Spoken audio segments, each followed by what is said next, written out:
Did I ever tell you about my first kill, Batman? No? As I am sure you are aware, my parents were dead and I was rich. So rich I could have anything I wanted, but of course, all I wanted was them back. I now know that that was impossible, of course, that their death served a higher purpose. But back then, I had yet to experience the joy of cold steel cutting through warm flesh. I had no idea how I could save these people from the relentless misery of their existence. You should have stayed that way. Really? Then I'll stop now. Find another telephone, Batman. Goodbye. You made it. I think I will continue my story. I feel the need to talk, to confess maybe. I was rich and alone, but not for long, of course. I took to gambling, or maybe it took to me. If only I had been good at it. I may not be where I am today. As my life spiraled out of control, I desperately formed a plan. A plan to win back my parents' money and be happy again. It didn't work, of course. Plans like that never do. But as I stood outside the Iceberg Lounge on that hot summer night, I remember feeling something. Hope, maybe. The Iceberg Lounge was crawling with the disgusting flesh of humanity. You could find anything there.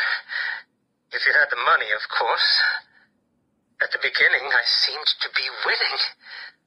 The cards all went my way, and I found myself at the owner's table. For some reason, I thought I would win, that he would play fair.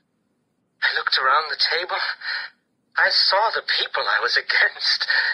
Card sharks, thugs, princes, and the disgusting midget who ran the place. One by one, they all lost or folded. The chips were piling up, and it was just him and me. They called him the Penguin, even back then. He had both eyes, of course. That little accident hadn't happened yet. And both of them were looking at me when I put down my cards. 6 of clubs. 6 of diamonds. He looked scared. He leaned forward, and I could smell the cigar stench on his breath. 6 of spades, and finally, the 6 of hearts. I felt good. And then he started laughing. He belched out smoke, and he put his cards down on the table. Card by card, my heart sank. A 3, a 4, a 5, a 6, a damn 7! Straight flush ended me there. I was lost and thrown out into the city to die, penniless. Can you imagine what it was like, Batman? I was numb. I'd lost everything, and I was alone, crying like a baby staggering through the streets of the city, until I found the answer that I had been looking for. I stood there on the Sprang Bridge, looking out at the sea. I felt the warm breeze on my skin, and it felt right. I looked down and imagined myself falling into the blissful arms of my mother. And then he appeared. He held out the knife and demanded my money. My money! Can you believe it? I looked into his cold, desperate eyes, and I saw something familiar. Something inevitable. I saw oblivion. I saw that we are all the same, stuck on a miserable loop that demands salvation. So I gave it to him.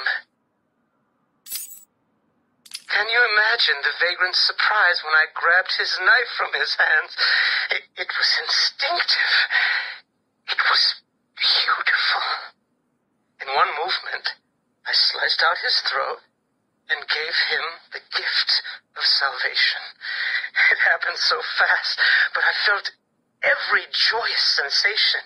The blood sprayed over my face, and I saw what little life was left in his eyes leave.